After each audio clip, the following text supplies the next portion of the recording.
दोस्तों, आपने केजीएफ का वो डायलॉग तो जरूर सुना होगा कि दुनिया की सबसे बड़ी योद्धा माँ होती है। तो सोचो कि अगर उसी योद्धा कहे जाने वाली माँ जो कुछ दिन में अपने बच्चे को जन्म देने वाली है और उसे एक ऐसे बड़े कंटेनर में बंद कर दिया जाए और बीच समुद्र में फेंक दिया जाए जहाँ से बाहर निकलने का कोई रास्ता भी ना हो, तो क्या वो अपने बच्चे को बचा पाएगी? आइए जानते हैं आज की इस कहानी से, जिसका नाम है नोवेयर। मूवी की शुरुआत होती है जहाँ हम देखते हैं एक टैक्सी वाला कुछ लोगों को रात के अंधेरे में कहीं ले जा रहे थे, जहाँ हम मूवी के मेन कैरेक्टर निको और मियो को देखते हैं, जिन्हें वो लोग वहाँ के पुलिस से बचा के अपने बॉस के पास ले जाते हैं, जहाँ निको उसे पैसे देता है, जिसमें वो उसे और भी पैसे मांगता है, जिसमें निको कहता है कि मेरे पास और पैसे नहीं है। तो वो लोग उससे उनकी अंगूठी मांगते हैं, जिसपे निको उसे अंगूठी दे देता है और फिर उन दोनों को एक कंटेनर में बंद कर दिया जाता है, जहाँ और भी लोग बंद थे। दरअसल वो लोग अभी जिस देश में हैं, वहाँ खाने पीने की कमी के कारण सरकार ने वहाँ के बच्चे और प्रेग्नेंट औरतों को जान से मारने का कानून बना दिया है, क्योंकि मियो प्रेग्नेंट थी, जिसके वजह से ये लोग देश से भागने का प्लान बनाते हैं, जिसके वजह से वो लोग आज इस कंटेनर में आए थे। अब हम देखते हैं मियो और निको बैठे थे और एक दूसरे से बात कर रहे थे, जहाँ मियो के बैग से एक चॉकलेट निकलता है, जिसपे मियो कहती है ये तुम्हें कहाँ से मिला? तो निको कहता है कि वो नहीं बताऊंगा, लेकिन तुम इसे तब खाना जब तुम वहाँ पहुँच जाओ जहाँ के लिए हम निकले हैं।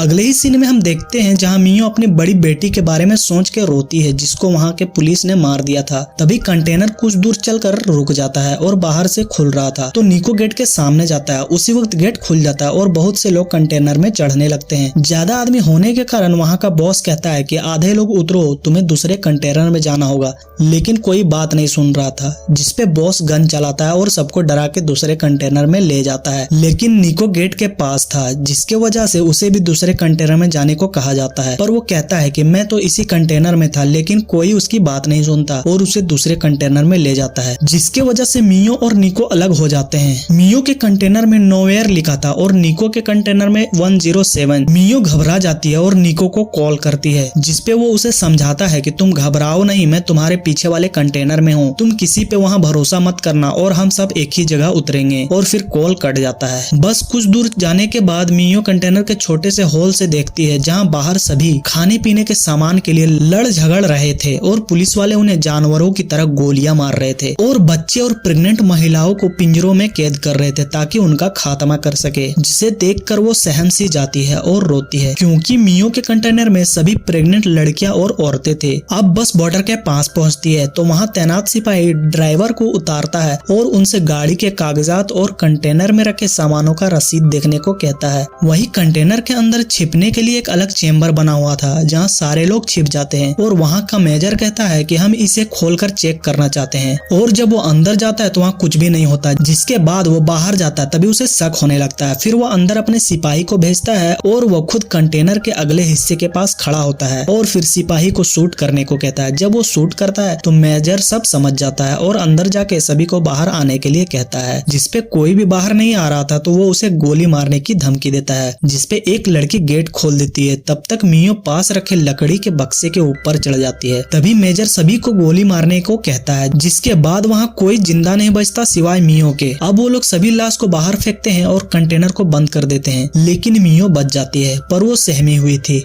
वो निको को मैसेज करके छुपने को कहती है। अब सीन कट होता है और हम देखते हैं उस कंटेनर को एक सबमरीन में रखा जाता है। तब वो निको को कॉल करती है, बट कॉल नहीं लगता। फिर वो देखती है कि उसके सामने एक थैला पड़ा हुआ था, जो उनमें से एक लड़की की थी जो मारी गई। वो उस थैले को लेती है और सोती है कि तभी एक बड़ा तूफान आने से सबमरीन बड़ी तेजी से हिलने लगता है, जिसके वजह से कंटेनर भी हिलता है और मियो को बहुत चोट लगती है। वो शोर मचाती है कि कोई बचाओ, क्योंकि बाहर कुछ लोग की आवाज आ रही थी। फिर सीन कट हो जाता है। मियो बेहोशी से जब उठती है तो कंटेनर के अंदर पानी भरा होता है, उसे कुछ समझ नहीं आ रहा था। जब वो बाहर देखती है तो दंग रह जाती है, क्योंकि अब वो सबमरीन में नहीं बल्कि बीच समुद्र में थी और दूर दूर तक सिर्फ पानी ही पानी दिखाई दे रहा था। वो फोन उठाती है तो उसका फोन टूटने के कारण काम नहीं कर रहा था। फिर वो देखती है कि कंटेनर के नीचे होल होने के कारण पानी अंदर आ रहा है। उसे बंद करने के लिए वो वहाँ के सारे बक्से खोलती है और देखती है, लेकिन किसी में टी शर्ट, किसी में टीवी तो किसी में शराब और ईयरफोन पड़ी थी। फिर वो एक टेप की मदद से होल को बंद करती है कि तभी उसे लोगों के चिल्लाने की आवाजें आती है। जब वो बाहर देखती है तो बाहर वही कंटेनर डूब रहा था, जिसके अंदर उसका हस्बैंड निको था, जिसे देखकर वो बिल्कुल टूट जाती है और रोने लगती है। उसे पता था कि अब निको नहीं बचेगा, तो वो जल्दी जल्दी दूसरे फोन में सिम लगाकर उसे कॉल करती है, पर कॉल नहीं लगता। फिर वो एक नाइफ लेकर अपने हाथ की नस को काट ही रही थी कि तभी उसका बच्चा उसके पेट से लात मारता है, जिसके वजह से वो मरना कैंसिल करती है और सोती है। जहाँ वो सपने में देख रही थी कि वो डूब रही है, तभी उसकी नींद खुलती है और वो देखती है कि जिन होल्स को उसने बंद किया था वो फिर से खुल गए हैं। तो वो बक्से के अंदर पड़े डिब्बे के रबड़ को निकालकर उसे वो उन होल्स को जाम कर देती है और उसके पास सर्वाइवल के लिए बचे सामानों को इकट्ठा कर रही थी। तभी कॉल आता है और वो कॉल किसी और का नहीं बल्कि निको का था और वो कहता है मैं कंटेनर से पहले ही निकल गया था लेकिन एक जगह फंस गया हूँ। और फिर कॉल कट हो जाता है। एक बार फिर से समुद्र में तूफान आता है और कंटेनर पूरी तरह से हिलने लगता है और बारिश की वजह से पानी कंटेनर में आने लगता है। और उसी वक्त मियो की डिलीवरी होती है जो बिल्कुल डरावना था। अब कंटेनर में मियो का लगभग 3 दिन हो चुका था। मियो देखती है कि उसके दोनों तरफ फोन पानी में भीग चुका है और काम नहीं कर रहा है। उसकी बेटी बहुत रो रही थी। तभी वो देखती है कि उसके सामने एक ड्रिल मशीन होता है जिसका इस्तेमाल करके वो कंटेनर के ऊपर हिस्से में ड्रिल करने लगती है, लेकिन उसकी बेटी बहुत रोने लगती है जिसके वजह से वो उसे दूध पिलाती है और फिर वो चुप हो जाता है, फिर सो जाता है। लेकिन मियो को बहुत तेज भूख लगी थी पर उसके पास जितना भी खाना था वो सब खा जाती है और ड्रिल करना शुरू करती है। लेकिन आधा ड्रिल करने के बाद ड्रिल मशीन काम करना बंद कर देता है जिसके वजह से वो उसे फेंकती है और फिर से मोबाइल खोलती है। लेकिन उसका स्क्रीन टूटने की वजह से वो काम नहीं करती है जिससे वो गुस्सा होकर वो सारी चीजें फेंकती है। तो उसे नाइफ दिखाई देता है तो वो उससे कंटेनर काटने लगती है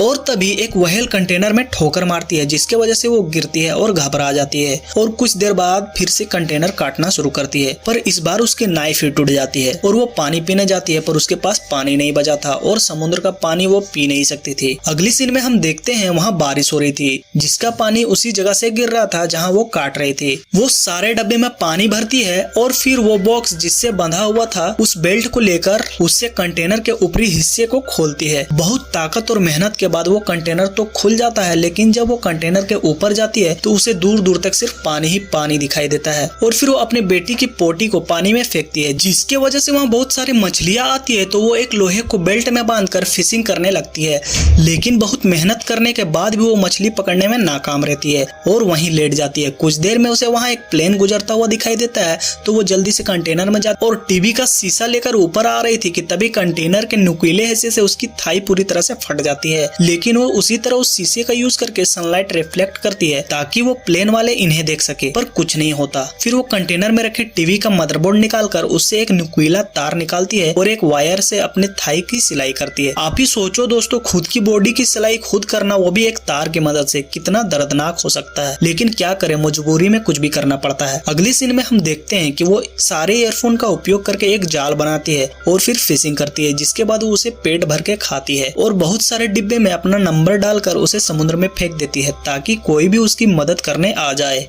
और आज कंटेनर में उसके पूरे 12 दिन हो चुके थे, लेकिन अभी तक उसे कोई उम्मीद की किरण नजर नहीं आ रही थी। अगले सीन में हम देखते हैं कि वो अपने बड़ी बेटी को याद कर रही थी और अपने नन्ही से बच्ची के सामने सारी कहानी बताती है, जिसमें हम जानते हैं कि घर से बाहर निकलने के कारण उसकी बेटी को वो लोग उठाकर ले गए और उसे मार दिया गया। अगले सीन में हम देखते हैं रात का वक्त हो चुका है और वो लाइट लेकर कंटेनर के ऊपर आती है। तभी निको का कॉल आता है जिसमें वो कहता है कि मैं तुम्हें बचाने नहीं आ पाऊंगा, तुम्हें खुद वहाँ से निकलना होगा क्योंकि मैं पकड़ा गया हूँ और मुझे गोली लगी है। मैं तो बस तुमसे आखिरी अलविदा कहने के लिए कॉल किया था। जिसे सुनकर मियो रोने लगती है और उसे बताती है कि मेरी डिलीवरी हो चुकी है और तुमने जैसा कहा था कि हमारी बेटी होगी, तुम्हारी बात सच निकली। फिर निको अपनी बच्ची से बात करता है जिसके बाद मोबाइल की बैटरी लो होने से फोन बंद हो जाता है और मियो रोती है। आज कंटेनर में उसका 26वां दिन था।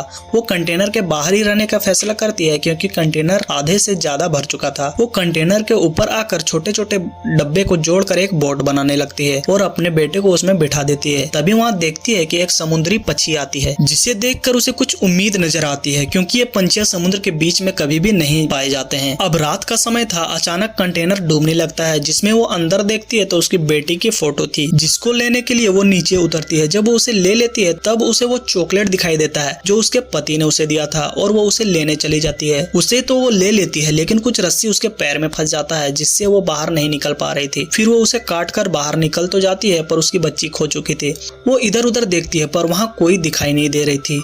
तभी वहाँ एक बड़ा व्हेल आता है जिसके आवाज से बच्ची रोने लगती है और फिर मियो उसकी आवाज सुनकर उसके पास जाती है। लेकिन उस बोट में इतना जगह नहीं था कि वो उसमें बैठ सके, बस वो उसके सहारे तैर रही थी। अब सुबह हो चुकी थी और वो पूरी तरह से थक चुके थे, लेकिन वो अभी भी समुद्र में ही थी। तभी वहाँ बहुत सारे पंछी उड़ने लगते हैं और अब हम देखते हैं वहीं कुछ दूर में एक मछुआरा फैमिली मछली पकड़ रहे थे, तो उनकी बेटी को वहाँ से पंछियों का झुंड दिखाई देता है। तो वो लोग उसके नजदीक जाते हैं। जहाँ वो लोग उस बोट को उठाते हैं तो उसमें छोटी सी बच्ची को देखकर वो लोग चौंक जाते हैं, लेकिन उसके साथ कोई और नहीं थी। फिर वो देखती है कि उस बोट से एक रस्सी बंधी हुई थी। जब वो लोग उस रस्सी को फॉलो करते हैं तो मियो बेहोश पानी में डूबी थी। वो लोग उसे ऊपर उठाते हैं और फिर उसे होश में लाते हैं, जिसके बाद वो मेडिकल टीम को कॉल करते हैं और इसके हेल्प के लिए बुलाते हैं। मियो को जब होश आता है तो वो खुश थी। उसने अपने बच्चे और खुद को मौत के मुंह से बाहर निकालने में सफल हुआ था, और दुख भी थी क्योंकि अब उसका निको उसके साथ नहीं था। और मूवी वहीं खत्म हो जाती है। ये कहानी हमें ये बताना चाहती है कि अगर आप में हौसला है तो आप बड़ी बड़ी परेशानियों का भी सामना कर लोगे। दोस्तों, कैसी लगी ये कहानी कमेंट करें, और ये भी बताना कि अगर आप उसके जगह होते तो आप क्या करते, सर्वाइव या गिव अप। ऐसे ही इंटरेस्टिंग मूवी एक्सप्लेन वीडियो के लिए लाइक और चैनल को सब्सक्राइब कर ले दोस्तों। बाकी मिलते हैं नेक्स्ट वीडियो में, तब तक के लिए बाय बाय।